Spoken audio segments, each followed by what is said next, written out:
right? So that was like a logical continuation. And Buddhism and Taoism, they came to me when I was in challenging situations in my life.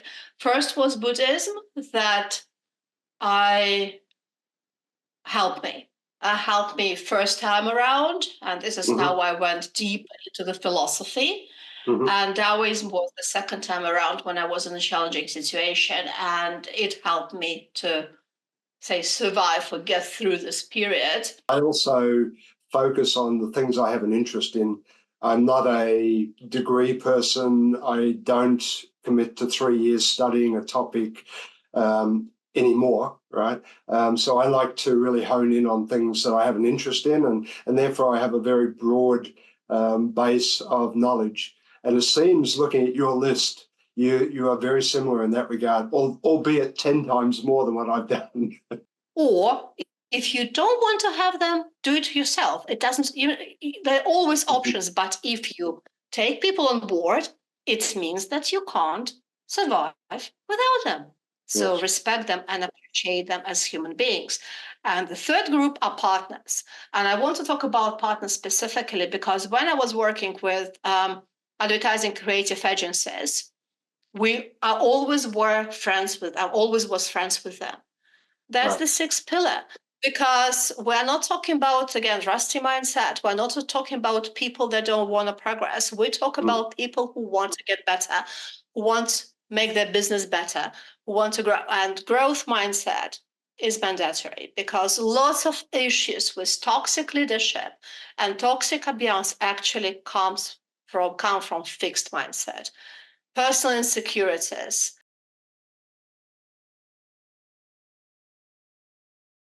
Good morning, hello, good afternoon, wherever you might be. Team ET, welcome to what is the last day of April 2024 and another episode of the ET Project. We're going to be speaking with the founder of Effortless, Miss Erin Andrea Craske, and I'm going to welcome Erin into the conversation in just a moment. But before that, bear with me while I read something to you. Follow your dreams and find your meaning. There's no need to settle for the status quo. Question, disrupt. You don't need to be bad to be different. You don't need to destroy to be free. Expand your knowledge, better yourself, create your life, grow your business, make it effortless. So, Erin, that's quite a beautiful statement. It's part of your effortlessness philosophy. Welcome to the show, first of all. Oh, dear God, it was so unexpected. Thank you. I mean, the first time I hear it said, aloud, thank you so much for that. I liked it myself. And thank you for inviting me and welcoming me here. No, it's my pleasure. It was so unexpected. That was the beginning of the day. Yay. When I was doing a little bit of reading about you and the material that you've written, it really stands out to me that you have a very strong philosophical side to you. Many of the quotes, and you have a huge number of quotes I've identified, they're deep and incredibly meaningful. Where does that side stem from? I have no idea. That is... honestly, because when I was in university, we used to have philosophy because I'm graduated in art. So philosophy was part of our course. And I've never been interested because I found it to be too theoretical. And I'm quite practical in my mind and approach to life. So I'm really rational, logical. And all that is abstract, just my mind doesn't grasp it. I can't follow. It just, it simply, physiologically, it doesn't work for me. And this is how I was perceiving philosophy, that it is very abstract. Apart from one, I fell in love with existentialism when I was at school, because I was in a French language school and we were reading Camus when I was like 14 years old, so really pretty early. Yeah. And it was something about the myth de Sisyphe, whatever the myth, the English pronunciations of the Sisyphe.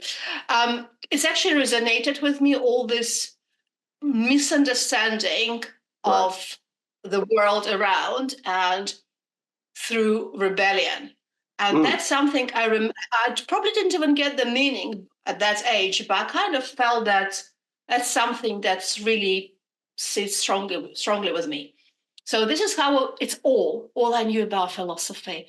And then suddenly it came from nowhere. So obviously my love for existentialism I brought through all my life. So, it's still something that I use in my daily life and my coaching philosophy. Humanism, I discovered a couple of years ago. And there were a few things that, again, resonated with me deeply. And that is very, how can I say, it's not a really good topic to discuss on a podcast because it's controversial. Yes. And I may put myself in a hot water, but I will probably mention it anyway. I didn't know that humanists, they approve the assisted dying.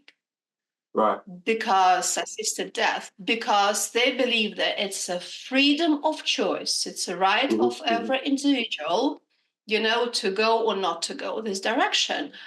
And I was shocked to hear somebody stating it so clearly, right? And standing by that. I was like, oh, there's something I need to know more about, humanism. And this is how I discovered humanism. And there were so many things that they say about the freedom of being individual, of freedom to self-actualize, the freedom stand by yourself, for yourself, all the things that actually I came from existentialism that I felt like it's like the next step logically, because you rebel first to find the meaning, to find yourself, to find the meaning of this world, people around you.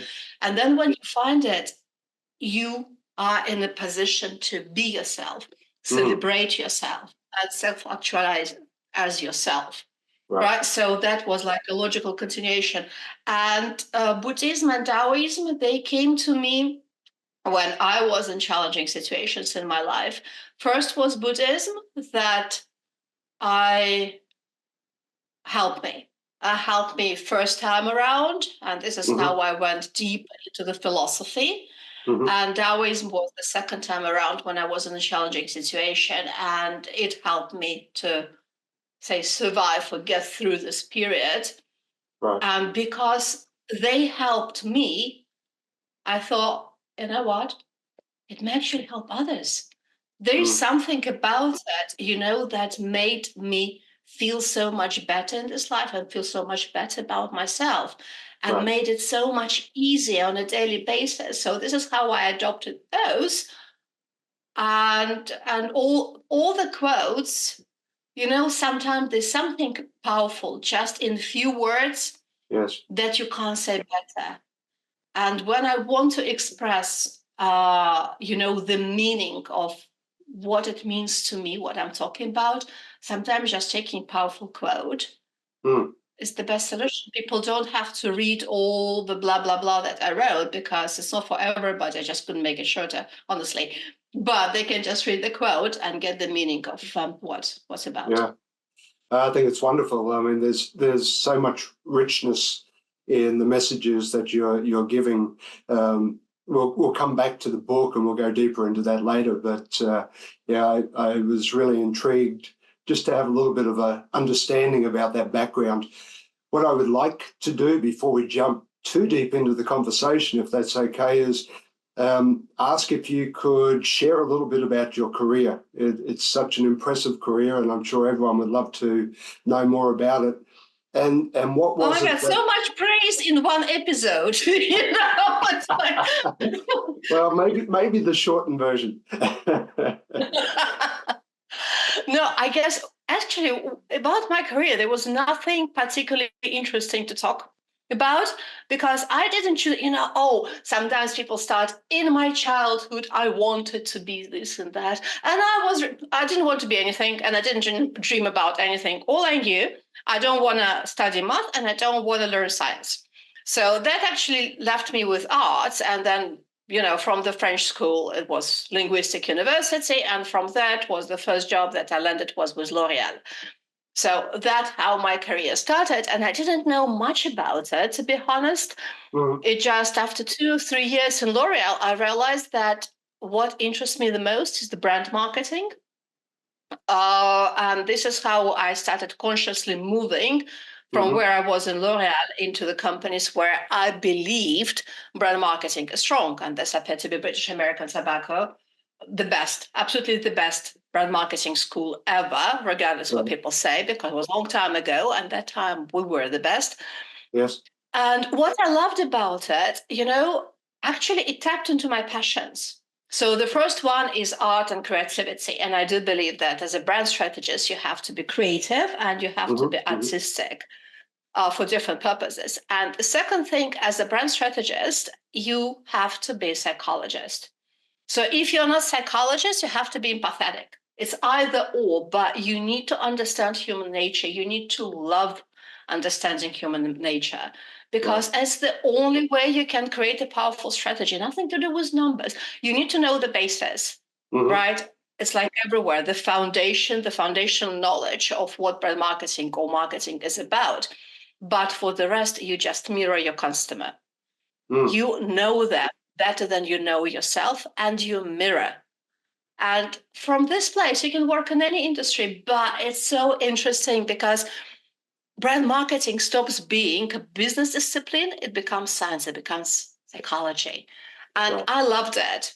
And that's what actually helped me to progress, simply because it just resonated with me so much. And the second part of career, obviously, as you're progressing, is leadership.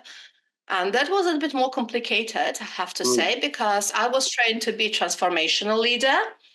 By nature, I was more authentic leader. Again, as a rebel, it's like, whatever, I do my way, so I'm who I am. And it just lands nicely when you're a rebel to be authentic. It just goes hand in hand. And it's something that wasn't welcome in corporate environment.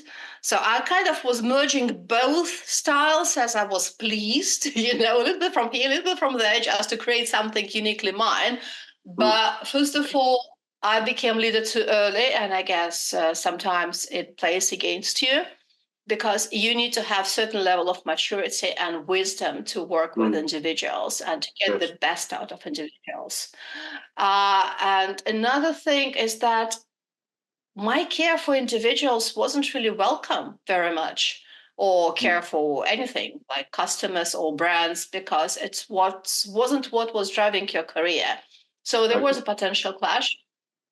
And and when you're clashing with authority that you don't accept just because they kind of make no sense to you, and you don't respect them, and you don't believe that authority as a position means that you need to accept it. It doesn't. It doesn't even mean that the person in the position of authority deserves to be in this position. Right. That is something I learned when I was really young, that, somebody who has a title of a director was a school director, and the lady was corrupt. She had nothing to do with integrity of her position. They were supposed to be working with children. And when I was 15, I realized that, no, even if you're a director, doesn't mean that you deserve being one. And it's like, so you kind of, with time, you become corporate misfit. You stop enjoying what you're doing, regardless of your love for brand psychology and people and growing teams. Altogether, the dissatisfaction takes its toll. And and I guess it ends your career prematurely. So that's my story. And what was the transition into where you are now in coaching, business advisory? How did you make that transition? It wasn't conscious. It wasn't something that I chose. And there's one learning that I always share, and I really want your listeners to pay attention. The worst place you can be in your life when you don't know what you want and you don't know where you're heading. It's very easy for all of us to know what we don't want. That, as a breeze, but knowing what we want, Mm. I mean, seriously, not what we want because somebody told us that this is Yes. what we should want, but what we want deep inside, and having this courage to accept it and move this direction and creating this destination you move towards. That is not, I mean, not many people actually pay attention to it or take it slow to discover it. And I appeared to be in a situation where I was totally aimless. I knew that I don't want to be employee anymore. I never wanted to be like a big director of a big corporation, but I didn't know who I wanted to be, what I wanted to do. And it's really not a nice place to be in because it's a downward spiral, because it starts from your head because, yeah, you have no direction. But obviously it's end up in your behavior. Right. So the whole life goes in a totally wrong direction where you're not supposed to be. And I moved to a different country because I thought that I will start a new life over there. But I didn't know that I was moving to go through the period of deep transformation. I was unconscious. Yeah.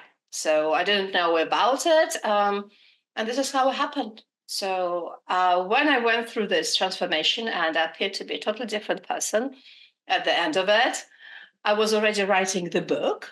And one morning I woke up and I got a download that I'm going to be a coach. Because I didn't know what I would be doing. I had no idea, so I knew that I'm done with role of employee, and that was it. And then it was blank. Unless I had this download, and it felt like that is it. This is exactly my dream, of what I would like to do. This is how it felt. Yeah, great story. And here we are today. So sometimes things happen in this way. And, some of us, myself included, we try and script out too much, perhaps, of our life. Sometimes we need to just let it go and see which direction it takes us. I'm not sure if that is how you now feel, or I know this title of effortlessness and effortless suggests that, but I'm not sure if that's how you live your life now. Yeah, definitely. So first of all, I do have a destination. I know where I'm going, but this is as far as it goes. And I have to tell you, a few times I was going back to who I used to be, and I had the tight deadline, and I was burning myself out. That was stupid. I had nobody, pushing me to do anything apart from myself. And I saw this deadline, and I was trying to achieve it, and I realized that is just so damn stupid because there are certain things that you can't control, right? So the only thing you can control actually is your mental health, right? So do what you can control, and so that was one thing. And then I was also looking at, for my philosophy and for my coaching, I was looking at Kaizen. That resonates strongly with me, and it's like it's pure Taoism, and Kaizen is very much linked to it. So it is about looking what you can do today, and it's about being proud of what you achieve. It's like a quality stamp, and every time you're trying, if there's something to improve along the way, you improve it. So your qualities throughout your journey gets better, better, and better. But it is effortless because you just improve what is not working. And you're still progressing, but you don't have this mental pressure. The process is the same. The pressure is not. Yeah. So, and that helps. Oh my God, that helps so much. And also after the transformation, not to scare your listeners, I discovered female energy in me because I was very much male energy, very much striving, achieving, goal-oriented. And with energy, female energy, comes flow, comes flexibility. You remember this famous quote of, Bruce Lee, be like water, my friend, right? This water, it comes from female energy. And when I learned that I also have another one and I can balance This female energy brands brought so much mental easiness. So I don't know if I answer your question, but thank you for asking, because it's unique. Usually when you go to a podcast, you sound, sounding like a broken record, and then you ask me a question that that's really precious. Thank you. That's great. And some of the things you said, I'm going to circle back to that, because I have a few observations in preparing to chat today, and I'll come back to a couple of things you said. One of the observations, though, I have to highlight here is that you are the epitome of the term lifelong learner. I thought I was obsessed with research and study, but I have to say, looking at the list of what you've completed and learned, I'm in total awe, and I now feel like a novice. So, what's the drive behind your approach to learning? It's my hobby. I love it. I have two ways how I spend my free time. If I don't travel, I either learn, and I love brain stimulation, especially when it's something that, I'm passionate about. I don't know, it just feels amazing. And the second actually is just the opposite. I am painting or drawing, or I'm doing photography or videography. So anything that keeps my mind quiet and relaxed, because that is just pure mindfulness, but it's also aesthetic mindfulness. It's something that resonates with me. So it's either training your brain or it's either relaxing your brain. But relaxing, not like watching a movie. I don't have TV, I don't have Netflix, I don't have anything that, all this matter. It's just keeping it blank, keeping it quiet. So learning is just, I love it. I enjoy it. We have a couple of things in common. One of which is that when we talk about learning, you do a lot of short programs. I think you refer to them as disjointed learning. I also focus on the things I have an interest in. I'm not a degree person. I don't commit to 3 years studying a topic anymore, right? So I like to really hone in on things that I have an interest in, and therefore I have a very broad base of knowledge. And it seems, looking at your list, you are very similar in that regard, albeit 10 times more than what I've done. Yeah, because only through knowing different things and different opinions, you can create something yours. Right. And that is actually the approach that I was trying to propagandate when I was in brand marketing, and it didn't really work out, unfortunately. Because if you look at the companies and brands I worked with, I was trying to change industries, because I thought that through accepting or adopting new industry, you're going to enrich your palette, right? Because you get different tips and tricks, and when you go into new industry, you have already such a repertoire of different techniques that you go from, that you can use it, and you can always challenge. You can always challenge the category. You can always do something your own way. And I thought that actually it's benefit from employer. No, it is not. Because when you start looking through job description, it's like 25 years in this industry. I was like, don't you get it? Because you get one trick pony. This is the person that in depth knows only one thing, right? And the funny is, it's just how the brain works. First of all, it gets rusty. And secondly, you know it so well that there's no need, to develop yourself, because it also gets lazy. You conserve, your brain conserves more energy with what you know. So there's no point of challenging. And I was having my conversation with my friend today that all my book, I'm having a go on beauty industry, because it just really drives me mad. It doesn't, because nothing drives me mad, but it's just a good expression. And they only want people from beauty industry, and beauty industry has no brand marketing. They don't know marketing. are just primitive features and attributes driven products. Right. But oh my God, that's so posh. We are beauty, we're so royalty. You don't even know how to differentiate your product and your royalty. And they want exactly this. And every industry wants exactly somebody with precise background. It's like, yeah, and how are you supposed to win in this market? How are you supposed to be seen if you're all cloned? Yeah. But obviously, so didn't work, tried. I read somewhere that you have your personal development and your coaching education mapped out already for several years in advance. Is that true? Yeah. Oh, yeah. You even read question and answers. Oh, dear God. At least somebody read it. That's yes, quite amazing. I did. Yeah, very good. Because I know the direction again. I know the direction I want to take. I'm moving in this direction more slowly but surely. The only thing I haven't, I'm still looking about having additional degree.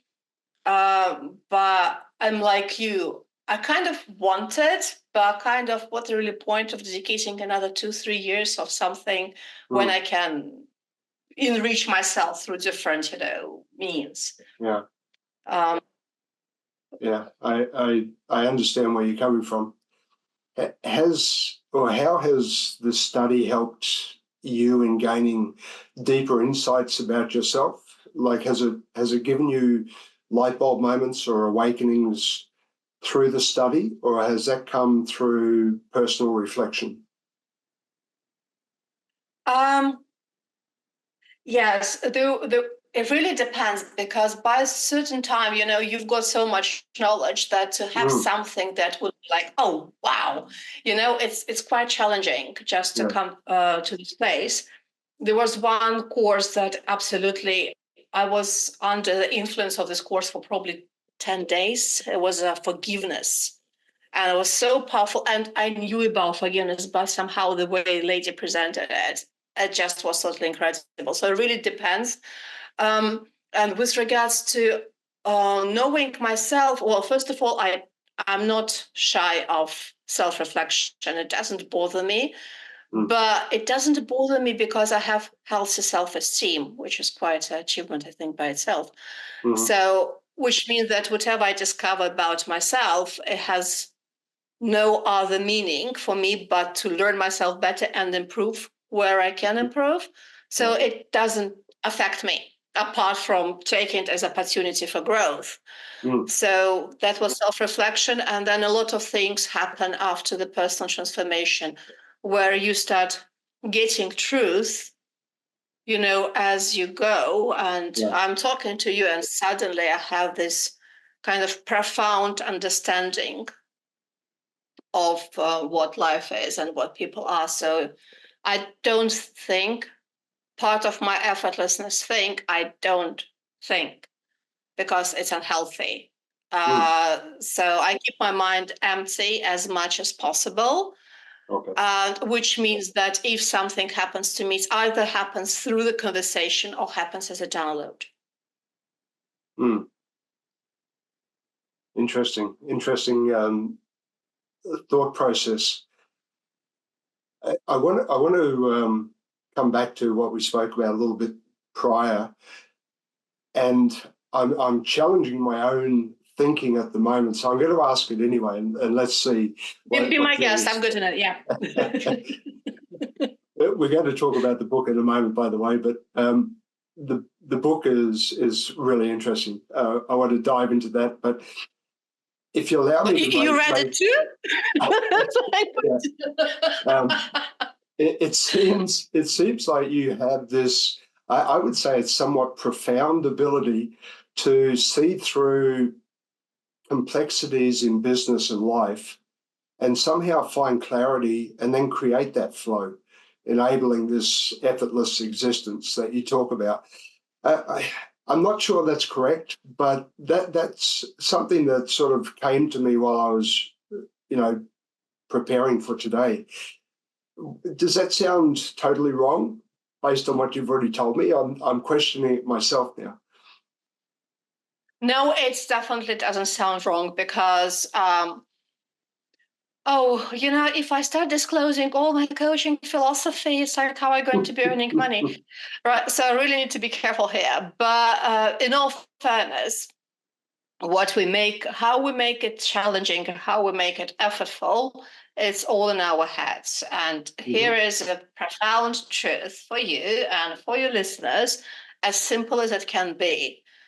Whatever we have in our lives, all our self-perceptions, and in most cases, oh my God, I shouldn't say that, mental conditions, obviously to a certain degree, right? Or all complexities, or our unhealthy feelings about ourselves, all these are thoughts, right? It is a thought. Yes. If you think so, and if you don't have a thought,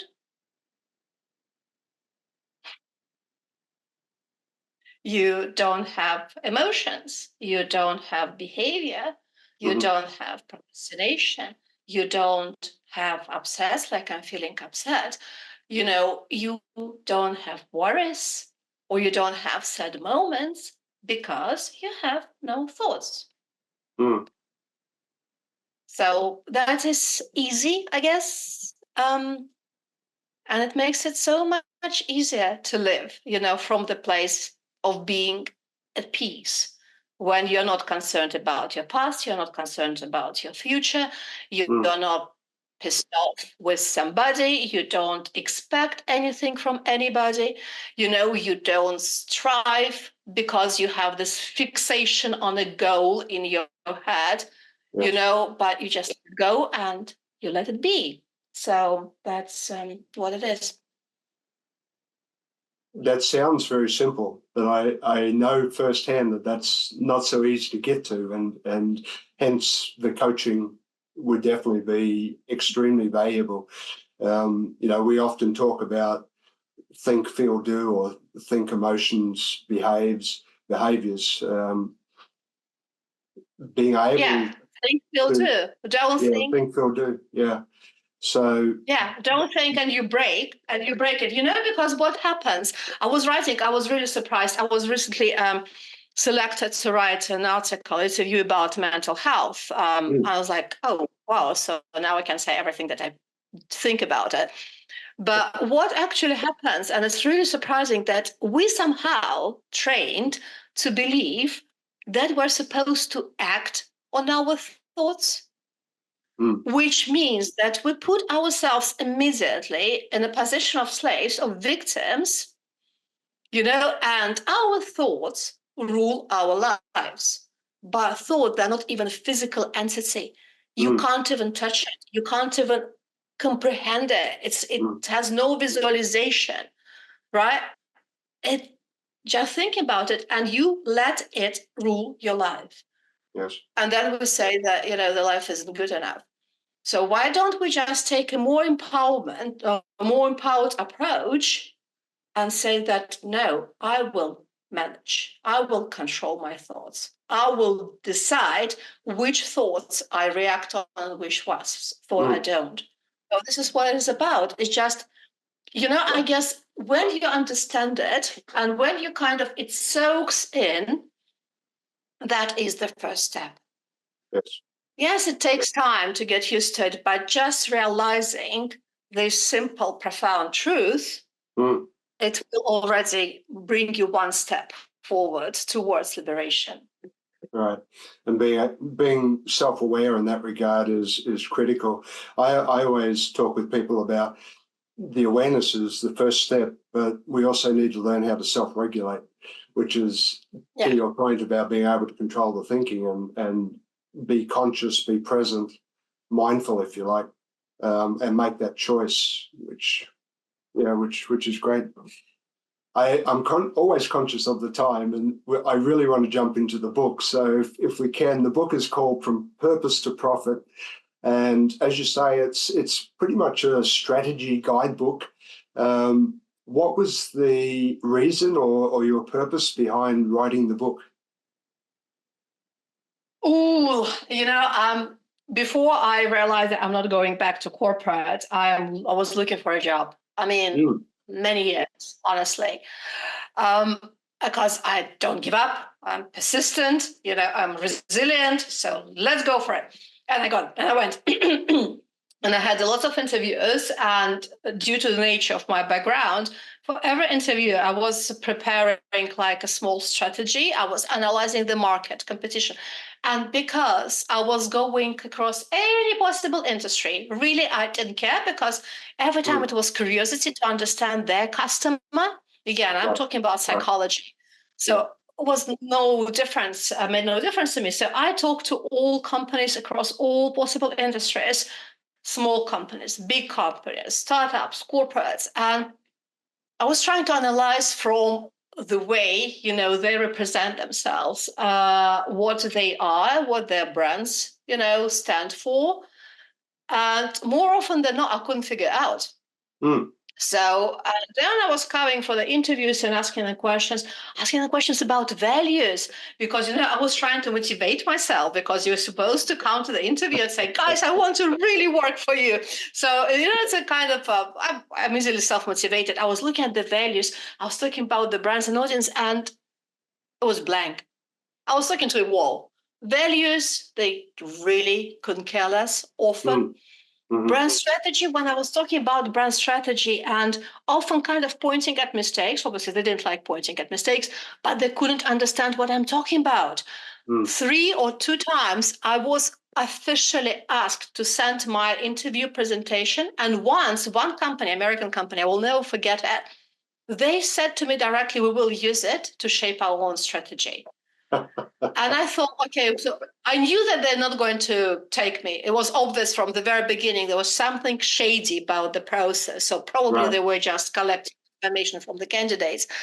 I thought, okay, do I really argue, or do I send the presentation? It was easier for me to send the presentation and just throw them out of my life instead of having, kind of, it was more for my mental, emotional peace.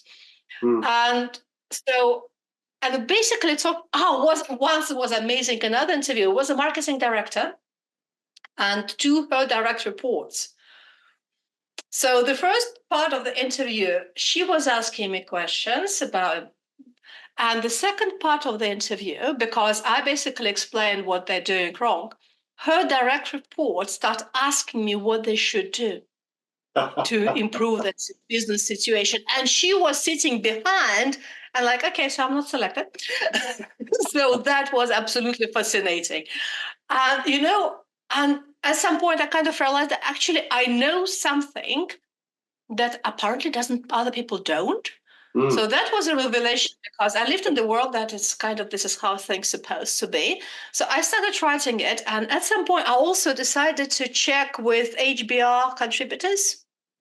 And I found articles of the most renowned professors. And when I saw that they say exactly the same what I think about brand marketing and strategy, it somehow made me believe that actually what I know is actually high quality material, and somehow 95% of organizations are wrong. Because I believe, the HBR professors a little bit more, also knowing the struggles that businesses go through. And this is how I started writing the book, because I wanted to share everything that I know in a very practical manner, because I went through it, with all the findings and all the learnings. But at the same time, I realized that I'm not a professor of Harvard, right? So I had to know kind of my place. So this is why I started adding a lot of numbers, research numbers, statistics, to have rationale behind my recommendations. So they don't sound subjective, but they are really objective and founded on numbers. It's like this famous why rationale that a lot of companies and industries and gurus miss when they go for how to. So my book is built on why, so people understand and learn what is right and what is wrong, knowing the rationale behind it. And also the book was full of quotes. from all these professors and famous people, because I wanted to add value and say, guys, look, I'm not the only one, this person also think. But for copyright reasons, I couldn't apparently feature even short quotes, which was a surprise to me, because I thought that actually I feature these people and I do something good, but apparently, so I had to replace them with my quotes. That was bugger, because I really wanted to have it like a point of difference, like a differentiation feature, empowering quotes, because my quote is aren't nearly as good as like somebody like Steve Jobs, but couldn't. Yeah. So well, I enjoyed reading many of them. So in the first chapter of the book, you introduce this profitability flow framework, and you speak about several of the pillars throughout the rest of the book. Given that we have probably 10 minutes left, I wonder if you could explain the framework itself, and then whichever are the key pillars, or whether it's the foundation you choose, but what is the key element of this flow framework, profitability flow framework? Okay. Yeah. Thank you very much for asking that. We'll talk about pillars, because when I start talking about foundation, usually we're running off time. When I can't cover it. So to avoid being there is a foundation, trust me, because you can't build anything without a foundation, so it exists. But on top, we have these pillars that I suggest businesses pay attention to achieve profitability. So the first thing to understand, that profitability is not return of investment. They're totally different concepts. And return on investments, it's about now. It's about short-term thinking. It's about getting out of the business as much as you can, pretty much screwing it, because often you will be left with not much left out of your business. Profitability is a long-term planning. It's your destination. That is where you want to be, and it's a longevity and sustainability of your business. So they're totally different concepts. And I'm talking about profitability.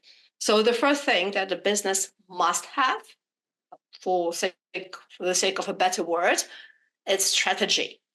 It's not about tactics. It's not about changing directions. It's not about running like headless chickens trying to figure out what I'm going to do next if I have enough money left. It is about having a strategy. And this is prerogative, because I don't believe you can have sustainable business without it. It's like I always say, that why nobody questions the need for a strategy in a war, and why we believe that strategy is redundant in the marketplace where there's a fight for every share point. Very good. Right? Very good So that is a must. Next must, actually, people. And this is something that also I find fascinating. Everybody knows about employees and, but people, they're not just employees. You won't have your business without people. People are customers or clients or consumers. Understand them. Understand that they're human beings. They're not just avatars. They are human beings. And you won't exist if they didn't exist and didn't pay for your business. People are employees, yes. And you won't exist if you didn't have them. Or if you don't want to have them, do it yourself. It doesn't, there are always options, but if you take people on board, it means that you can't survive without them. So respect them and appreciate them as human beings. And the third group are partners.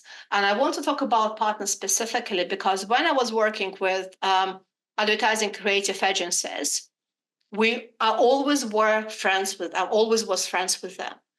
But oh my God, other businesses, how these poor guys are mistreated. They work 24/7. They're taken for servants. They have their own business, in all fairness, and yes, they help you out, but they're always treated with so much disrespect. It's incredible, right? So your partners, they are human beings. And again, you can't have a business without them. Because if you can, don't work with partners. Do everything by yourself. Yeah. There are always choices. So these people, all these groups of people, they are enablers.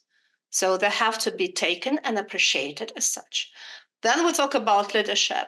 Don't even get me started, because we can have another conversation about toxic leadership, about hundreds of dozens of podcasts talking about leadership where nothing is changing.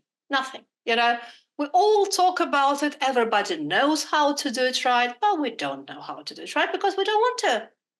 We don't want to change. And you know it better than anybody else. People don't want to change, right? So leadership is a prerogative. You can't have a business without leadership. I mean, proper, whatever proper means for everybody different, but leadership that ignites and enables people to be better, to contribute, that creates an ambience where people want to perform. They take pleasure from doing it. And that's going to make your business so much more effortless, because everybody will enjoy making your business better instead of you controlling and imposing and coming from a negative energy. So leadership is pillar number 3. Then we have implementation. Implementation is actually, it's a funny one, because we need to understand that even a sound strategy can be messed up with poor implementation, right? And this is something I also noticed companies don't do right. If you look at Kaizen, they actually suggest that every person on their place improves daily. So when there's opportunity to improvement, every person has this power, authority to change the process to make it better. It's one thing that we don't do. Another thing that we don't do, it's either too much bureaucracy or there's no structure whatsoever, right? The process and the structure of implementation, it has to ease your life. You need to know where to go, what to do, who to call, because it has to be clear and structured and has to be transparent, right? It's not rocket science, but if you don't have it, what will happen? Together with poor leadership, no strategy. This is the famous burnout that we all talk about, right? And the way I'm explaining it, it's really easy, right? You just look at your implementation, you create your strategy, right? You appreciate people for human beings. It's not rocket science. I'm not saying anything that is like too complex to implement. So, and we have 2 more pillars. The number 4 is contribution.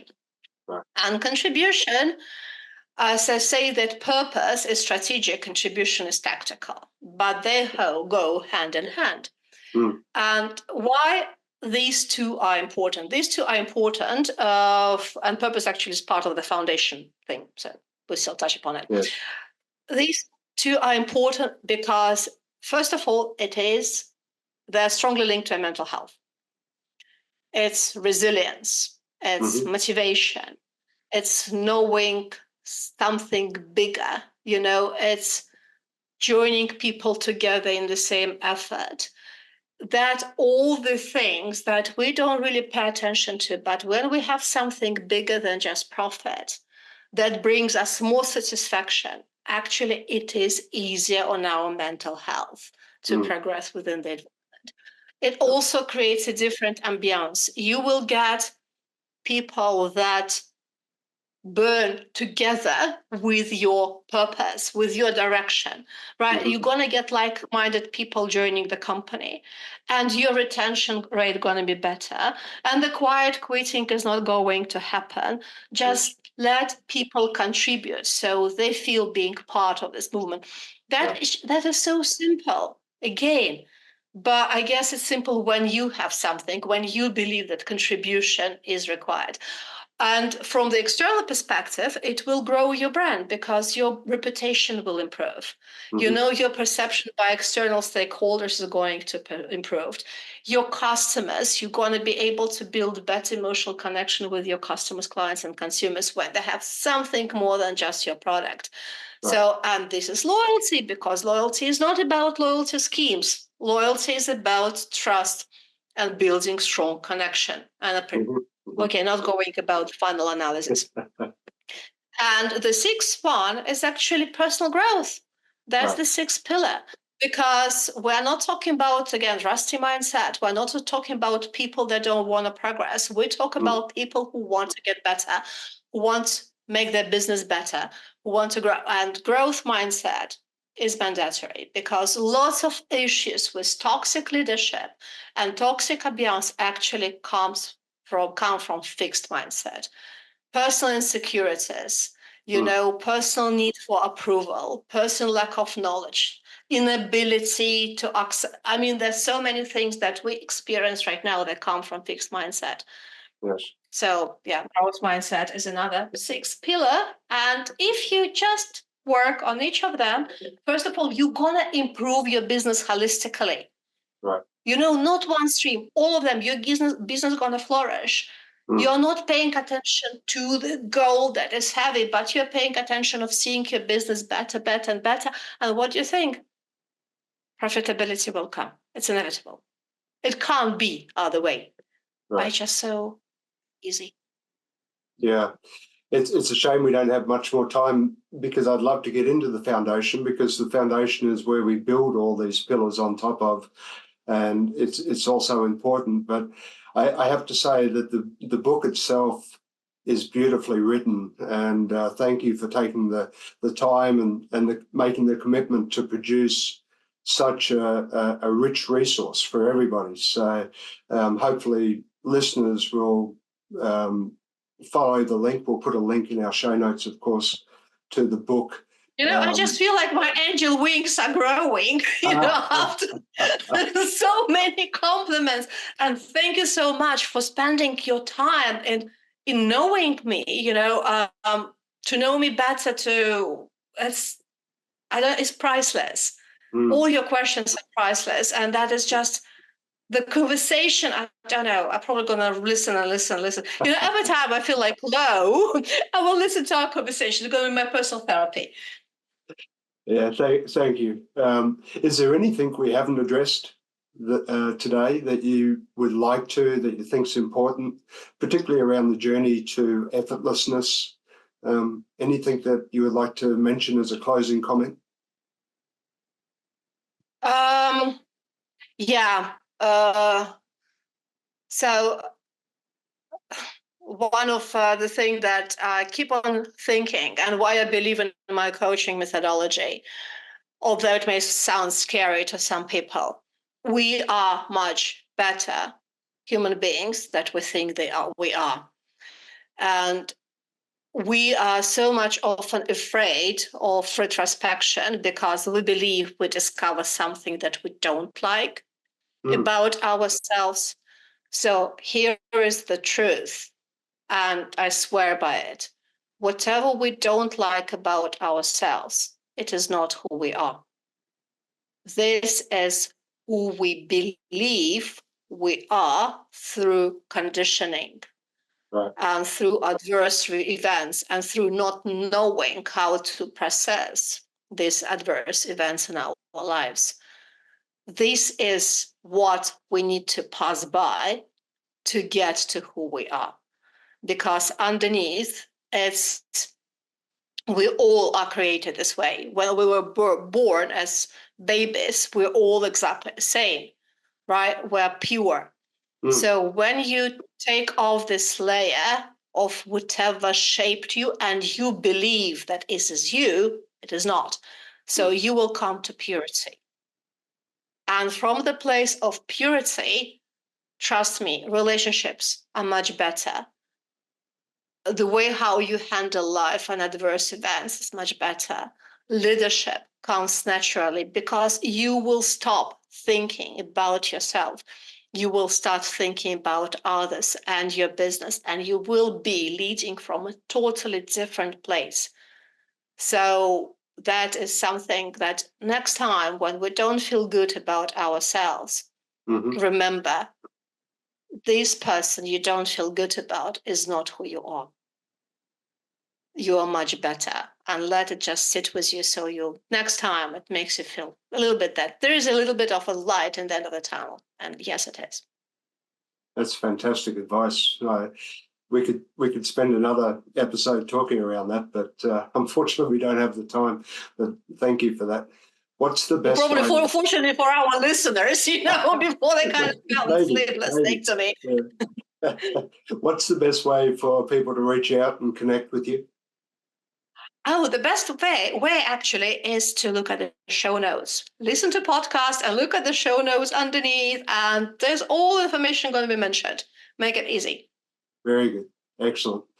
Well, Erin, I've enjoyed the conversation. I'm sure everyone else that's listening has. Thank you for taking the time. I know it's relatively early over where you are, so thank you. And I enjoyed watching the progress with Effortless and yourself, and we'll keep in contact.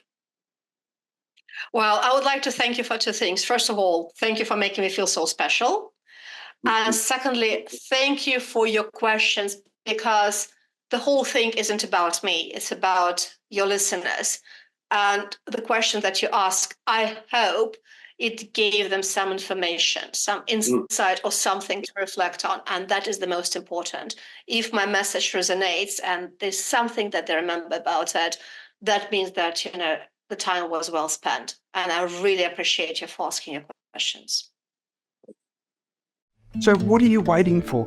Hit the subscribe button below and click on the bell icon so I can pop up in your feed occasionally with a great tip for your ultimate growth.